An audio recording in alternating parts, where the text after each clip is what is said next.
दोस्तों नमस्कार। बचेगा कौन?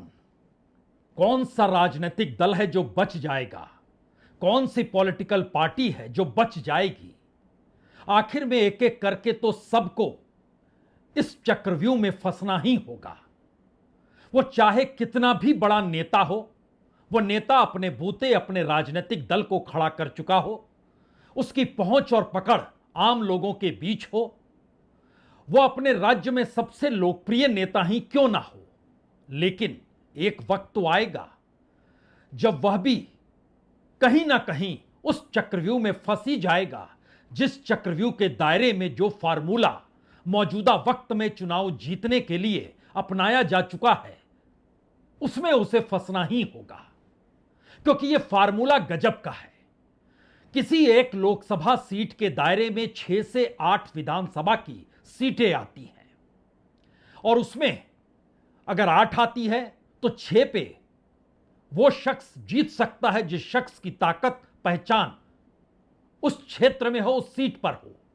लेकिन बाकी 1 या 2 कॉन्स्टिट्यूएंसी ऐसी होगी जो विधानसभा की होगी जिसमें मार्जिन इतना बड़ा होगा कि एक झटके में वह शख्स हार जाएगा और आखिर में उसे उसी चक्रव्यूह के नेताओं के साथ खड़ा होना पड़ेगा जहां पर वह अपने भविष्य की राजनीति को साध सके, आने वाले वक्त में राजनीति कर सके, सत्ता संभाल सके या फिर सत्ता के साथ खड़े होकर सत्ता की मलाई चख सके।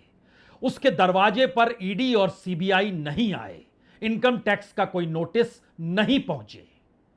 वो शायद इस सहूलियत के साथ अपनी राजनीति करे कि इस देश के भीतर सबसे बड़ी पॉलिटिकल पार्टी वही सत्ताधारी पार्टी है जिसने कमाल 2024 के चुनाव में किया है।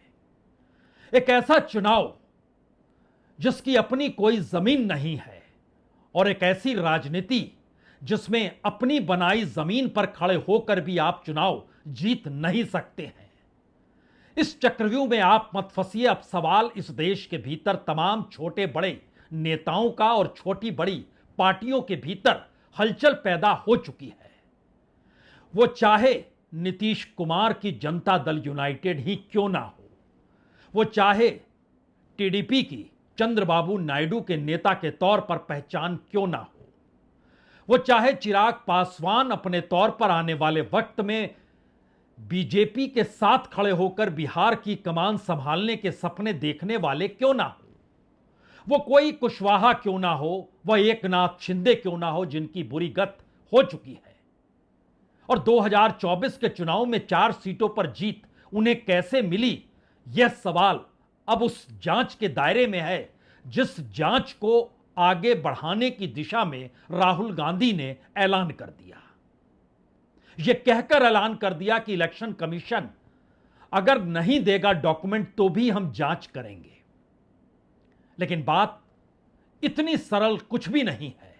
नया सवाल यह है, क्या इस देश के भीतर लोकतंत्र को चलाने और संभालने वाली संस्थाएं ही अगर प्लेयर के तौर पर काम करने लग जाए तो बचेगा क्या? तो क्या यह सिस्टम धराशायी करने के लिए मौजूदा राजनीतिक सत्ता में साथ दे रहे राजनीतिक दलों के भीतर अब बड़े सवाल उठने लगे हैं?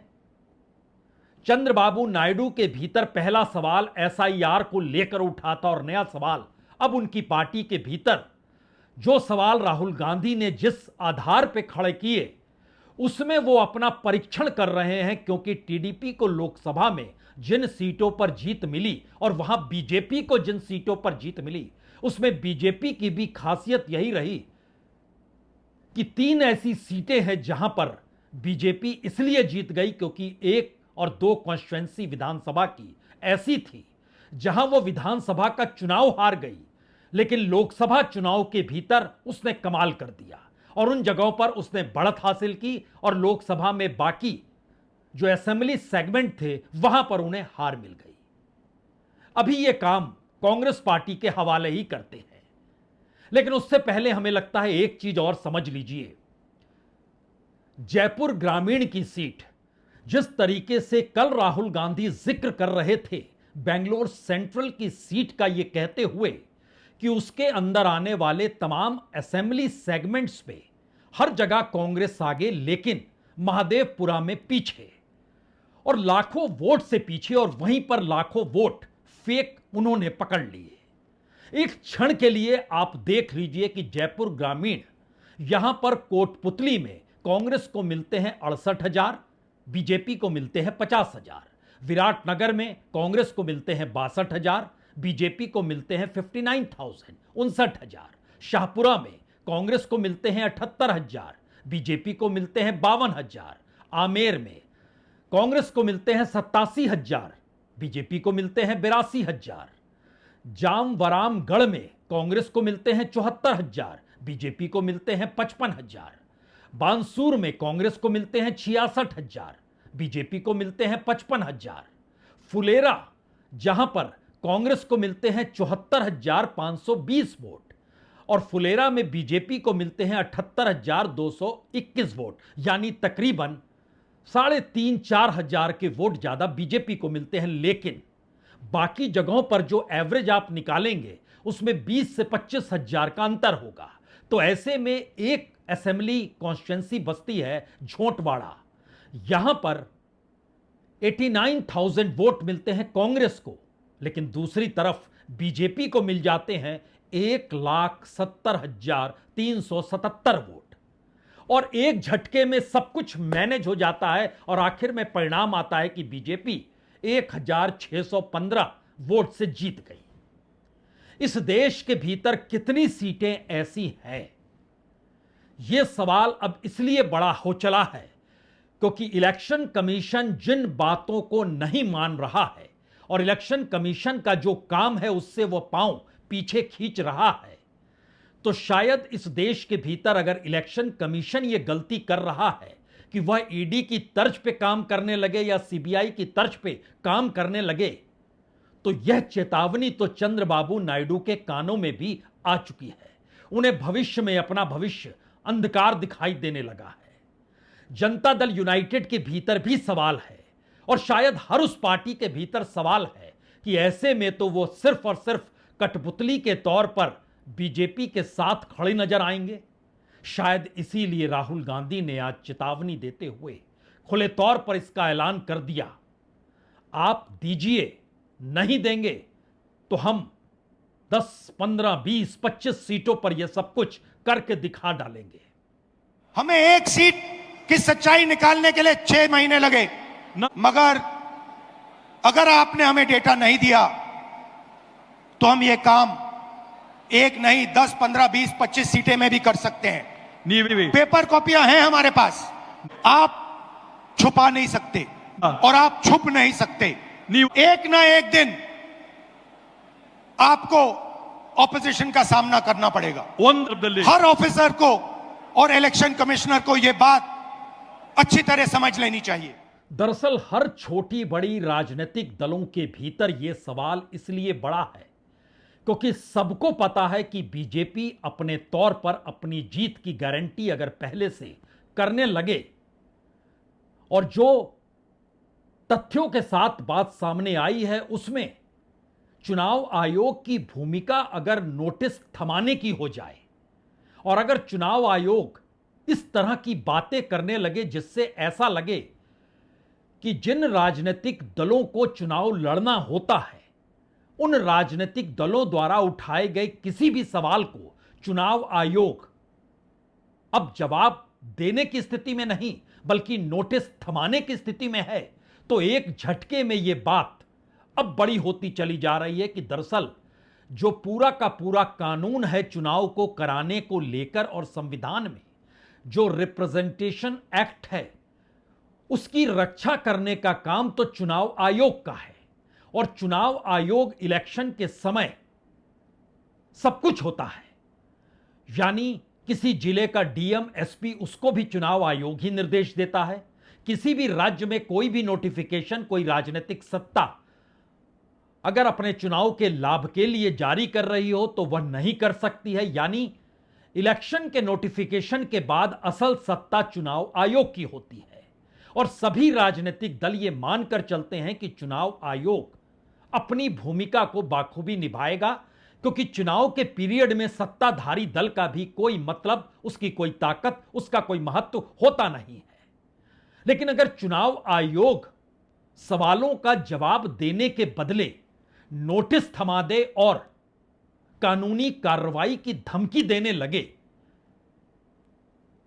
तो वो चंद्रबाबू की पार्टी हो या जनता दल यूनाइटेड हो, वो चिराग पासवान हो, वो एकनाथ शिंदे हो, वो अजीत पवार हो, वो कोई भी पार्टी हो इस देश के भीतर में, और एनडीए के साथ खड़ी छोटी बड़ी बिना एक सांसद वाली भी पार्टी अब ये सोचने लगी है कि उसकी मौजूदगी उस राजनीति में है ही कहीं नहीं जो राजनीति इस दौर में बनाई गई, खड़ी की गई, और उस खड़ी की गई राजनीति के लिए चुनाव आयोग काम कर रहा है, जो पूरे तरीके से सत्ताधारी बीजेपी के लिए काम करती है।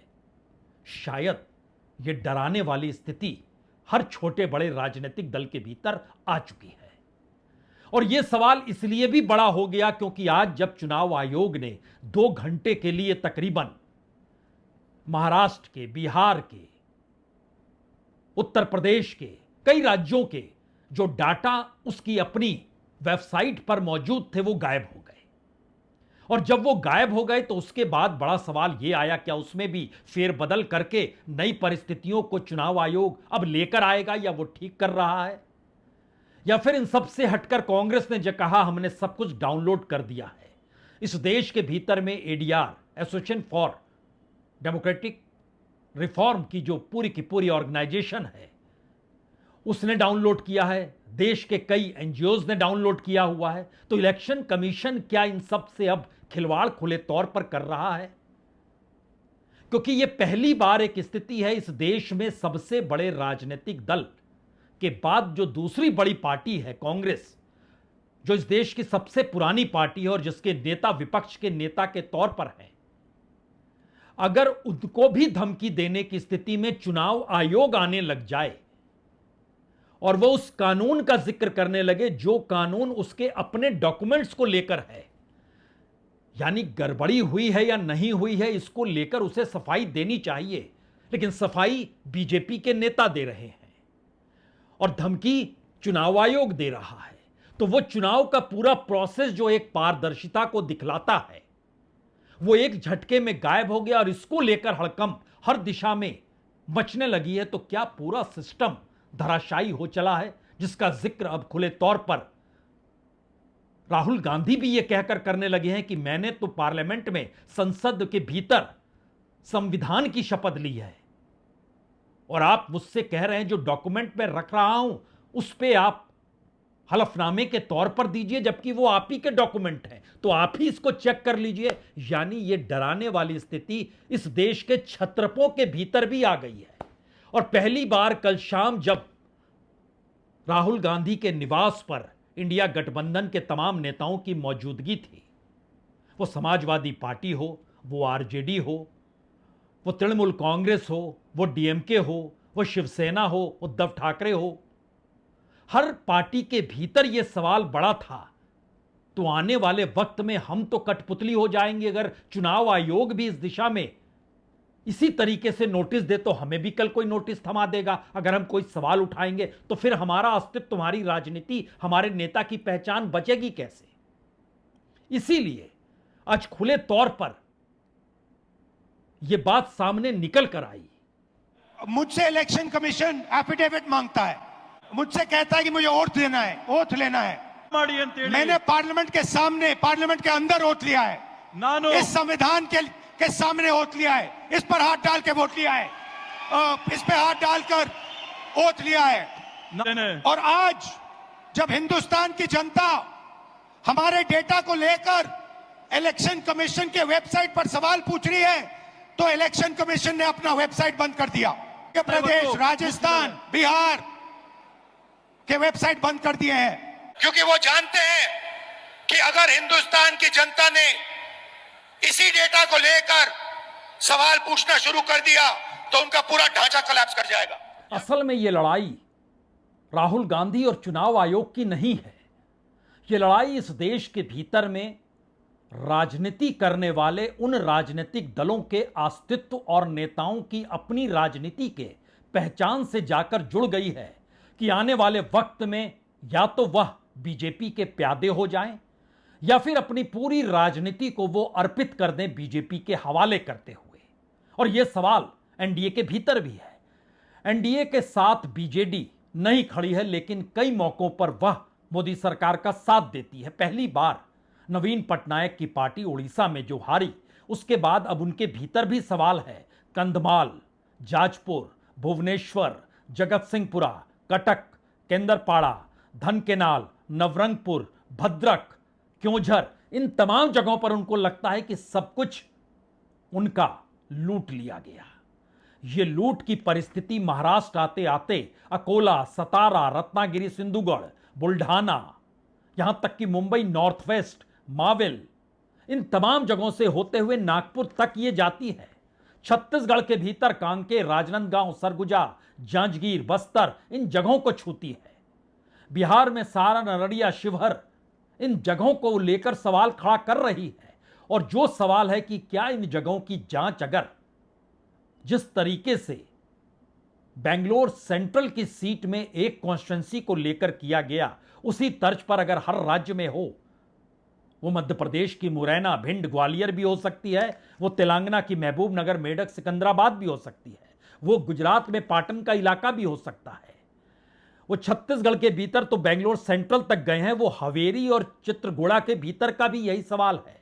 यहां तक कि जो कोलार की सीट है वहां पर भी यह सवाल है, बीजापुर का यह सवाल है। इन तमाम सवालों का जवाब दे पाने की स्थिति में चुनाव आयोग को होना चाहिए।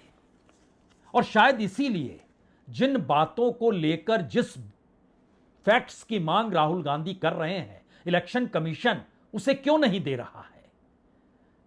वो डॉक्यूमेंट है इस देश की डेमोक्रेसी के, लेकिन इलेक्शन कमीशन ने उस पर खामोशी बरती हुई है। और शायद इसीलिए पहली बार खुले तौर पर राहुल गांधी इलेक्शन कमीशन से 5 सवाल भी कर रहे हैं और खुले तौर पर यह ऐलान भी कर रहे हैं कि 2024 का चुनाव वोट चोरी के आसरे कैसे लूट लिया गया, और अगर ये तमाम सबूत उन्हें मिल जाएं तो एक झटके में वो साबित कर सकते हैं कि 2024 के जो चुनाव परिणाम है, जो चुनाव परिणाम होते उसमें नरेंद्र मोदी प्रधानमंत्री नहीं बन पाते। अगर हमें इलेक्ट्रॉनिक डेटा मिल जाए, हम साबित कर देंगे कि हिंदुस्तान का प्रधानमंत्री चोरी करके प्रधानमंत्री बना है। पूरे देश को यह सवाल पूछना चाहिए कि इलेक्शन कमीशन इलेक्ट्रॉनिक डेटा और वीडियोग्राफी क्यों नहीं दे रहा है। मैं लीडर ऑफ ऑपोजिशन हूं, मगर मैं अकेला नहीं बोल रहा हूं। हिंदुस्तान की सारी राजनीतिक ऑपोजिशन की पार्टियां ये सवाल पूछ रही हैं। तो क्या वाकई ऐसा है 2024 के चुनाव परिणाम बीजेपी को 200 सीटों के इर्द गिर्द समेट सकते थे?